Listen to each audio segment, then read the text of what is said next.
तो आज मैं एक्सप्लेन करने वाला हूँ हाल ही में ZEE5 पे रिलीज हुई एक एक्शन थ्रिलर ड्रामा फिल्म। इस फिल्म का नाम है वेदा। फिल्म की कहानी काफी इंटरेस्टिंग है, आपको जरूर पसंद आएगी। और अगर आपको ये वीडियो पसंद आता है तो वीडियो को लाइक कर दें, चैनल को भी सब्सक्राइब कर दें।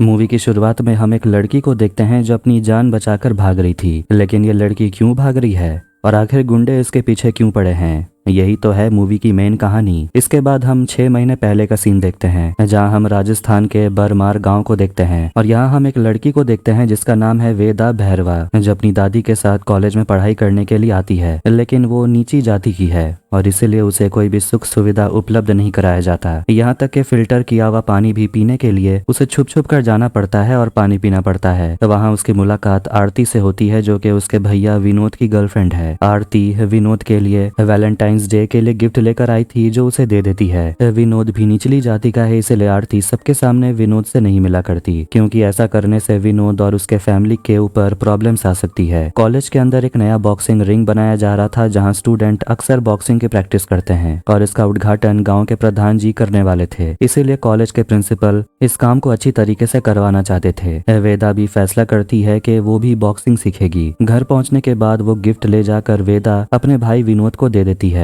और वो लोग देखते हैं कि आरती ने उसे आईफोन गिफ्ट किया था। ये देखकर गहना कहती है कि वो लड़की ऊंची जाति की है और अगर किसी को पता चलेगा तो वो सब हमें मार डालेंगे। लेकिन विनोद बताता है ऐसा कुछ भी नहीं होगा, क्योंकि किसी को पता नहीं चलेगा। अगले सीन में हम देखते हैं कि प्रधान जी का छोटा भाई सुयोग प्रताप सिंह अपने आदमियों के साथ एक परिवार से मिलने के लिए आता है और उन लोगों को मारने लगता है, क्योंकि उन लोगों ने अपनी बहन की शादी एक ऊंची जाति के लड़के के साथ करवा ली है। लेकिन ये बात सुयोग को पसंद नहीं थी, क्योंकि उसे लगता है कि छोटी जाति के लोगों की औकात छोटी ही होती है और वो लोग कभी भी बड़ी जाति के साथ रिश्ता नहीं बना सकते। सुयोग उस परिवार की लड़की को उठाकर चला जाता है और ये सब कुछ वेदा और गहना बैठकर देख रहे थे। अगले सीन में हम मुजफ्फराबाद शहर को देखते हैं, जहाँ के इलाके में कुछ आतंकवादियों ने अपना अड्डा बना लिया था और वहां फंसे लोगों को बचाने के लिए आर्मी वालों ने एक सोल्जर को वहां पर भेजा था, जिसका नाम है अभिमन्यु, जो डॉक्टर बन के वहां पर आया है। अभिमन्यु उस इलाके में पहुंचता है और एक बच्चे की तबीयत ठीक नहीं थी, उसे ठीक करने की कोशिश करता है। और यहाँ कश्मीर में हम देखते हैं कि आर्मी की पूरी टीम उनके ऊपर नजर रखी हुई थी। वो लोग पता लगा लेते हैं कि वहां पर आतंकवादी इलियासी कश्मीरी मौजूद है, लेकिन आर्मी कमांडर अपने सोल्जर को बताते हैं कि हमें उसे जिंदा पकड़ना होगा, क्योंकि उसके पास जरूरी इंफॉर्मेशन हमें मिल सकती है। इधर अभिमन्यु जब दवाई देने की कोशिश करता है, उसके हाथ में हिंदी में कुछ लिखा हुआ था, जिसे देखकर इलियास ही समझ जाता है कि वो डॉक्टर नहीं बल्कि कोई आर्मी सोल्जर है। लेकिन तभी अभिमन्यु उन लोगों के ऊपर हमला कर देता है और एक एक कर सभी को मारता है। इलियासी को भी वो पकड़ लेता है और उसे खुफिया जगह लेकर चला जाता है और अपने कमांडर को फोन करता है। कमांडर बताता है कि इलियासी को हमें जिंदा पकड़ना है, लेकिन अभिमन्यु उसकी बात नहीं मानता और इलियासी को वहीं पर मार देता है। अपने कमांडर की बात ना सुनने के कारण उसे अपने प्रोटोकॉल को ना फॉलो करने के लिए अभिमन्यु का कोर्ट मार्शल कर दिया जाता है, यानी कि उसे आर्मी से निकाल दिया गया था। यहाँ हमें ये भी पता चलता है कि अभिमन्यु की एक बीवी भी थी, जिसका नाम था राशि। उसकी पत्नी को आतंकवादियों ने मार दिया था, इसीलिए वो अपनी पत्नी का बदला लेने के लिए उसने इलियासी को भी मार दिया। अभिमन्यु अपने ससुर के घर जाता है, जो कि बरमार गांव में है। उसका ससुर उसे देखकर खुश नहीं था, लेकिन फिर भी वो उसे वहां पर रहने देते हैं। उसके ससुर का नाम है उत्तम लाल सिंह, जो गांव के कॉलेज के प्रिंसिपल हैं और ये कॉलेज प्रधान जी चलाते हैं। वो अपने दामाद को समझाते हैं कि वो उसे अपने कॉलेज में जॉब दिलवा देगा।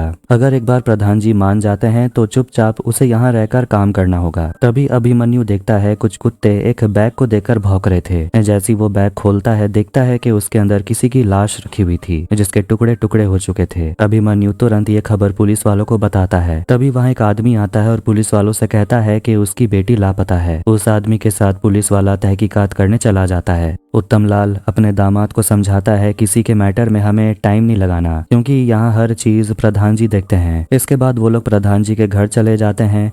प्रधान जी का नाम जितेंद्र प्रताप सिंह है और वो 150 गांव के प्रधान जी हैं। यहाँ मीडिया का एक आदमी आता है और जितेंद्र से पूछता है कि हरियाणा के बिंद जिले में सब लोग अपना सर नेम को हटवाकर गांव का नाम रख लेना चाहते हैं, जिससे कि ऊंची और नीचे जाति वाले लोग एक साथ रह सकें। ये सुनकर जितेंद्र गुस्सा हो गया था, लेकिन वो कहता है इस मामले को हम खुद देख लेंगे। फिर वो उत्तम लाल से मिलता है, जो कहता है कि वो अपने दामाद को अपने कॉलेज में बॉक्सिंग कोच असिस्टेंट का पोस्ट दिलवाना चाहता है, क्योंकि अभिमन्यु स्टेट लेवल में गोल्ड मेडलिस्ट रह चुका था। ये सुनकर जितेंद्र खुश हो गया था और अभिमन्यु को काम पे रख लेता है। अगले दिन बॉक्सिंग ट्रेनिंग के लिए स्टूडेंट की सिलेक्शन होने वाली थी, जिसके लिए बहुत सारे स्टूडेंट पहले से ही लाइन में लग जाते हैं और वेदा भी लाइन में खड़ी हो गई थी। वहाँ प्रधान जी का छोटा भाई सुयोग भी आता है और वो देखता है कि वेदा भी ट्रेनिंग के लिए अपना नाम लिख रही है। सुयोग उसे समझाता है कि निचली जाति के लोग ऊंची जाति के साथ काम नहीं करते, इसलिए उसे झाड़ू पोछा करने के लिए कहता है। अभिमन्यु ये सब देख रहा था और उन लोगों की कोच का नाम सुनील है और उसका असिस्टेंट अभिमन्यु है। वेदा कोच से कहती है मेरा नाम भी ट्रेनिंग में लिखवाने के लिए। कोच मना कर देता है और कल आने को बोलता है। वेदा सबसे पहले कल पहुंच जाती है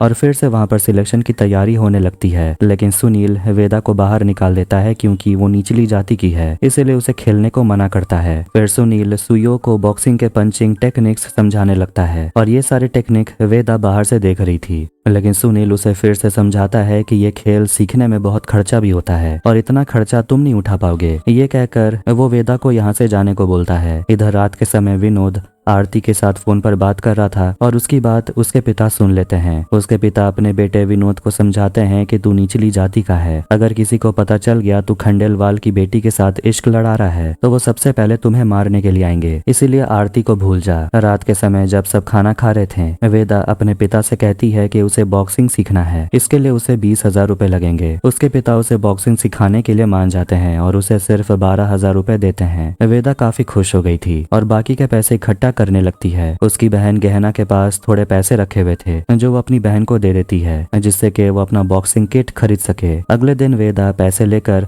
अपने कॉलेज आ रही थी, लेकिन रास्ते में सुयोग और उसके लड़के गाड़ी लेकर पहुंच जाते हैं और वेदा को परेशान करते हैं और उसे बेरहमी से मारने लगते हैं और उसके सारे पैसे भी फाड़ डालते हैं। वेदा बहुत रोने लगती है और इस हालत में वो अपने कॉलेज पहुंचती है, जहां वो अभिमन्यु से मिलती है और उसके फटे हुए पैसे भी उसे देती है जिससे वो बॉक्सिंग किट खरीदने वाली थी। अभिमन्यु उसकी मरहम पट्टी करता है और उसकी हालत देखकर अभिमन्यु को बहुत गुस्सा आ रहा था। रात के समय अभिमन्यु वेदा की हालत के बारे में सोच रहा था और वो जानता था कि उसकी ऐसी हालत सुयोग ही कर सकता है, इसीलिए वो उसे सबक सिखाने के लिए चला जाता है। इधर हम देखते हैं कि सुयोग अपने दोस्तों के साथ पार्टी करने के लिए आता है। तभी वहाँ अभिमन्यु भी पहुंच जाता है और सुयोग एक लड़की के साथ सोने की तैयारी कर रहा था। तभी बाहर से अभिमन्यु दरवाजे के ऊपर ताला मार देता है और अपना मुंह ढक लेता है और दरवाजा तोड़कर उसे पंच मारता है और ये देखकर बाकी के लोग भी वहां आ जाते हैं और अभिमन्यु एक एक कर सभी को मारता है। आखिर में दरवाजा खोलकर वो चुपके से वहां से चला जाता है। ये बात जब जितेंद्र को पता चलती है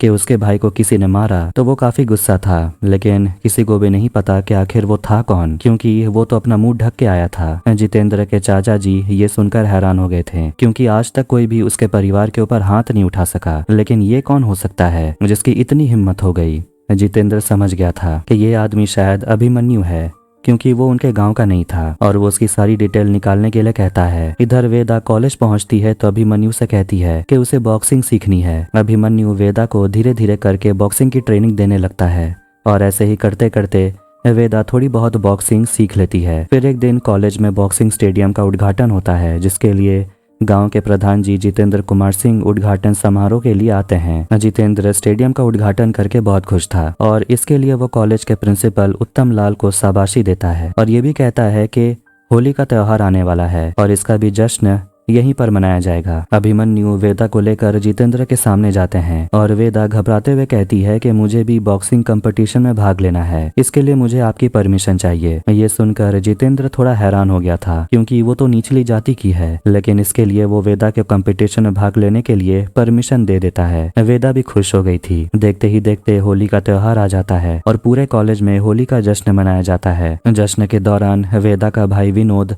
आरती के साथ बातें करता है और उसके करीब आने लगता है। ये सब करते हुए सुयोग उन दोनों को देख लेता है और ये बात वो जितेंद्र को जाकर बता देता है। जितेंद्र का चाचा बहुत गुस्से में था, क्योंकि कॉलेज में ये सब कुछ हो रहा था और इस बारे में किसी को पता नहीं था। चाचा भैरवा को समझा देता है कि तुम अपने बेटे को संभाल नहीं पाते हो और तुम्हारे बेटे की इतनी हिम्मत हो गई कि वो खंडेलवाल की बेटी के साथ इश्क लड़ा रहा है। भैरवा अपने बेटे की करतूत के लिए माफी मांगता है, लेकिन चाचा जी बहुत गुस्से में थे और विनोद को मारने की धमकी देता है। जितेंद्र इसके लिए मना करता है और कहता है कि मैं इस गांव का प्रधान हूँ और छुआछूत और निचली जाति को मैं नहीं मानता। इसलिए जितेंद्र विनोद को आरती से माफी मांगने को कहता है और सबके सामने जमीन पर अपना नाक रगड़ने को बोलता है। विनोद अपना और अपने परिवार की जान बचाने के लिए जमीन पर अपना नाक रगड़ने लगता है। ये देखकर अभिमन्यु बहुत ज्यादा गुस्से में था। अगले ही दिन हम देखते हैं कि विनोद आरती को लेकर भाग गया था और ये बात खंडेलवाल पुलिस वालों को बता देता है और पुलिस वाले भैरवा के घर जाकर तलाशी लेने लगते हैं। लेकिन वहाँ पर उन लोगों को एक चिट्ठी मिलती है जिसमें लिखा हुआ था कि वो ये घर छोड़कर जा रहा है। पुलिस वाले सभी को पुलिस स्टेशन लेकर चले जाते हैं और वहाँ पर जितेंद्र भी आता है जो भैरवा से कहता है कि क्या तेरा बेटा आरती के साथ शादी करेगा? अगर वो शादी के लिए मान जाता है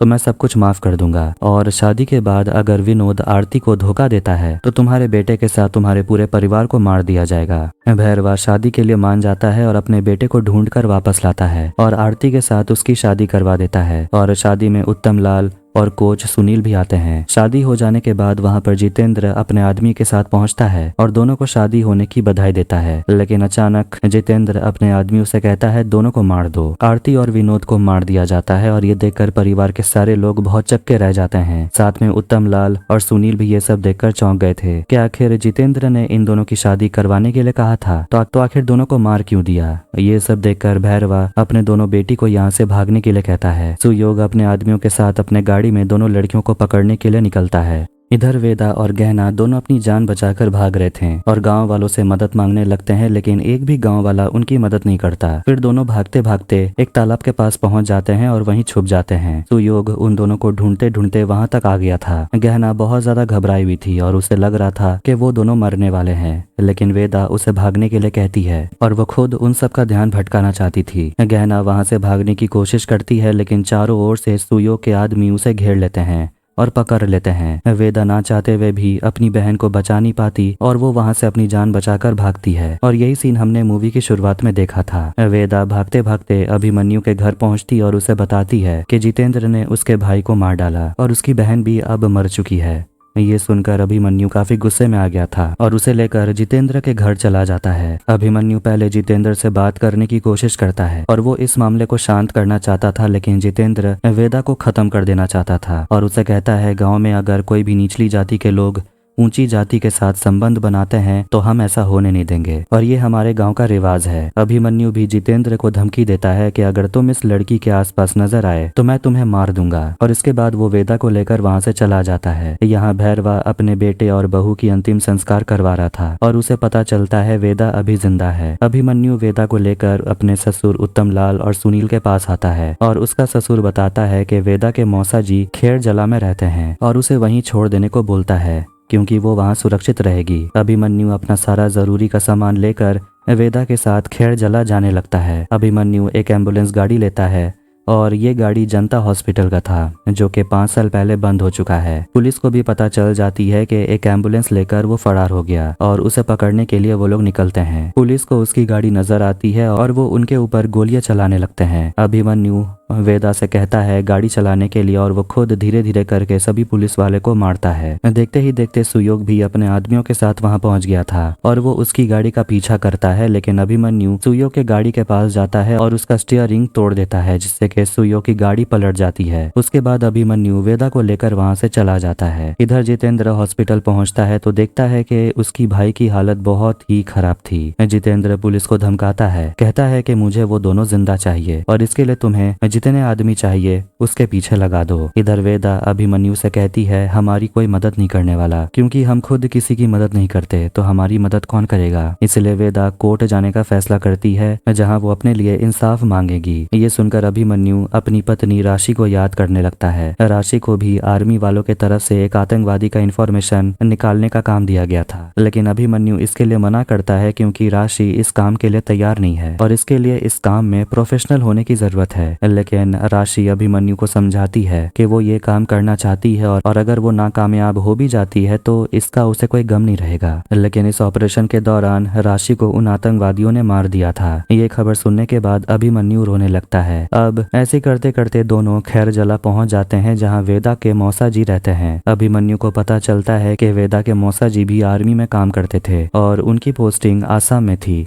और फिलहाल वो रिटायर हो चुके हैं। फिर मौसा जी पानी भरने के लिए बाहर जाते हैं और तभी अभिमन्यु देखता है कि मौसा जी के पास काफी सारे मेडल्स रखे हुए थे, पर वहाँ एक भी रेजिमेंट का बैच नहीं था। यानी कि वो समझ गया था कि मौसा जी भी कोर्ट मार्शल्ड हैं, यानी कि उन्हें आर्मी से निकाल दिया गया था। तभी बाहर से गोलियों की बौछार होने लगती है और पुलिस वाले वहाँ तक पहुँच जाते हैं। पता चलता है कि मौसा जी भी जितेंद्र के साथ मिले हुए हैं और वो वेदा को सौंप कर अपनी जान बचाना चाहते हैं। अभिमन्यु पूछता है कि तुमने और किस किस को हमारे बारे में बताया, लेकिन अचानक वो पुलिस वाला अभिमन्यु के ऊपर हमला कर देता है और वेदा से कहता है यहाँ से भागने के लिए। अभिमन्यु पुलिस वाले को मारता है और वहाँ से अपनी जान बचाकर भागता है। और इधर वेदा पुलिस की गाड़ी लेकर अपने मौसा जी के घर की तरफ आगे बढ़ती है। पुलिस की गाड़ी जैसे ही घर की तरफ बढ़ती है वहाँ पर बहुत बड़ा ब्लास्ट होता है। तभी अचानक जितेंद्र के चाचा जी भी अपने आदमियों के साथ वहाँ पहुँच गए थे और उन दोनों का पीछा करने लगते हैं। अभिमन्यु और वेदा दोनों अपनी जान बचाकर भागते हैं और एक जगह जाकर छुप जाते हैं। अभिमन्यु वेदा से कहता है यहाँ से भागने के लिए और मैं तुम्हें ढूंढकर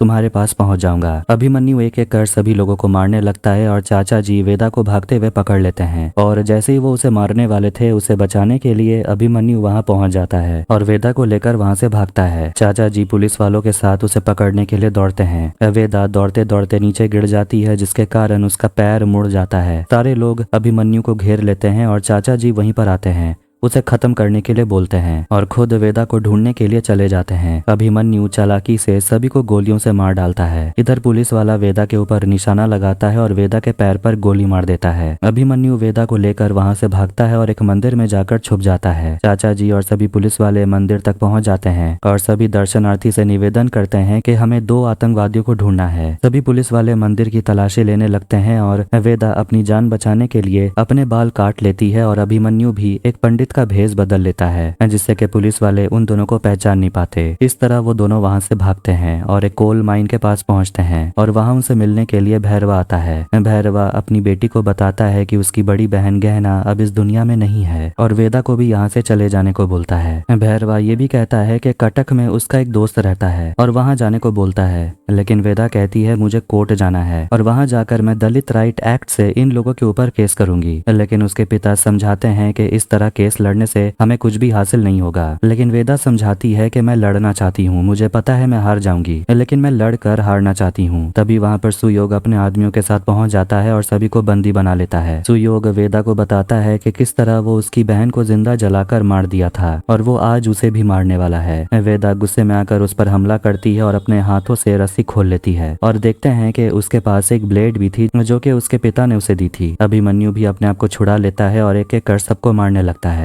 वेदा सुयोग के ऊपर हमला करने लगती है और उसे और उसके साथियों को बांध देती है। इसके बाद जितेंद्र अपने भाई को फोन करते करते कोल माइंस तक पहुंच जाता है। वो अपने आदमियों को अपने भाई को ढूंढने के लिए कहता है। उसके आदमी देखते हैं कि सुयोग का फोन एक कमरे में रखा हुआ था। जैसे ही वो कमरा खोलता है वहां पर एक रस्सी लगी हुई थी जो सीधा माइंस के नीचे गई हुई थी जहां सुयोग को बांध कर रखा गया था। रस्सी के ऊपर एक लालटेन गिर जाती है जिससे वहां पर आग लग जाती है और पूरा कमरा ब्लास्ट कर जाता है और सुयोग मर जाता है। ये देखकर जितेंद्र गुस्से में आ गया था। अभिमन्यु वेदा को लेकर कोर्ट पहुंचता है, लेकिन तब तक चाचा जी भी अपने आदमियों के साथ कोर्ट पहुंच गए थे और उन लोगों के ऊपर गोलियों से हमला करने लगते हैं। दोनों अपनी जान बचाकर कोर्ट के अंदर चले जाते हैं और एक एक कर सबके ऊपर हमला करने लगते हैं। अभिमन्यु वेदा से कहता है जज से मिलने के लिए तुम्हें खुद जाना होगा क्योंकि मैं बाहर इन लोगों को रोकूंगा। वेदा जैसी अंदर जाती है चाचा जी अभिमन्यु के कंधे में गोली मार देते हैं जिससे कि अभिमन्यु नीचे गिर जाता है। चाचा जी उसके ऊपर एक ग्रेनेड फेंकते हैं जिसे देखकर अभिमन्यु वहां से भागने की कोशिश करता है, लेकिन तब तक ब्लास्ट हो जाता है और अभिमन्यु बेहोश हो जाता है। फिर वहां पर जितेंद्र आता है और जैसे ही चाचा जी अभिमन्यु को गोली मारने वाले थे अभिमन्यु होश में आ जाता है और उससे बंदूक छीन लेता है और सबके ऊपर हमला करता है। इधर वेदा सभी जज से बात करने की कोशिश करती है, लेकिन कोई भी जज उसकी बात नहीं सुनना चाहता। जितेंद्र अभिमन्यु के ऊपर हमला करता है और जैसे ही वो उसे गोली मारने वाला था तभी गलती से उसका आदमी गोली चला देता है जिससे कि जितेंद्र के पेट में गोली लग जाती है और वो घायल हो जाता है। इधर चाचा जी वेदा के ऊपर बंदूक तान देते हैं और जैसे ही वो उसे मारने वाले थे तभी वहाँ अभिमन्यु आ जाता है और उसे ढकेल कर सीढ़ियों से नीचे गिरा देता है। वेदा अभिमन्यु की हालत देखकर रोने लगती है और हॉस्पिटल चलने को बोलती है। अभिमन्यु मना करता है और कहता है तुम जिस काम के लिए आई हो उसे पूरा करके जाना और उसे जज के रूम के अंदर बंद कर देता है। और खुद बाहर खड़ा रहता है। वेदा जज से अपील करता है उसके और उसके परिवार के ऊपर टॉर्चर किया जा रहा है क्योंकि वो दलित परिवार से आती है। इधर जितेंद्र अपना बंदूक लेकर अभिमन्यु के ऊपर गोली चला देता है जिससे कि वो नीचे गिर गया था। जितेंद्र उसे जाकर कहता है ये सारे नियम भगवान ने बनाए हैं और ना हम इसे बदल सकते हैं ना तुम, इसलिए यहाँ पर कोई भी सुनवाई नहीं होगी। वेदा अभी भी गुस्से में आ जाती है और जज से कहती है कि मैं दलित परिवार से हूँ और इसे ना आप बदल सकते हैं ना मैं, लेकिन मैं फिर भी अपने लिए इंसाफ मांगने के लिए आई हूँ। जज उसकी सुनवाई करने के लिए मान जाते हैं। इधर जितेंद्र वेदा को मारने के लिए अंदर आने की कोशिश करता है, तभी अभिमन्यु उसका पैर पकड़ लेता है और जितेंद्र गुस्से में आकर उसके सिर पर लगातार वार करने लगता है। अभिमन्यु बताता है कि वेदा अब तुम्हारा बनाया हुआ फर्जी कानून तोड़ेगी। जितेंद्र और ज्यादा गुस्से में आ जाता है और उसे पूछता है कि तुम्हें ये सबसे क्या मिलेगा। अभिमन्यु कहता है मुझे ये सब करके सुकून मिलेगा। जितेंद्र उसके चेहरे पर बंदूक रखता है और जैसे ही वो उसे गोली मारने वाला था, अभिमन्यु बंदूक का ट्रिगर पकड़ लेता है और जितेंद्र के चेहरे के सामने बंदूक को ले आता है और ट्रिगर छोड़ देता है, जिससे कि गोली जितेंद्र को ही लग जाती है और वो वहीं मर जाता है। वेदा जब बाहर आती है तो देखती है अभिमन्यु भी मर चुका था और इसी के साथ ये कहानी यहीं पर खत्म होती है। तो आपको ये वीडियो कैसा लगा कमेंट करके जरूर बताएं। वीडियो पसंद आया तो वीडियो को भी लाइक कर दे, चैनल को भी सब्सक्राइब कर दें। मिलते हैं नेक्स्ट वीडियो में। Take care.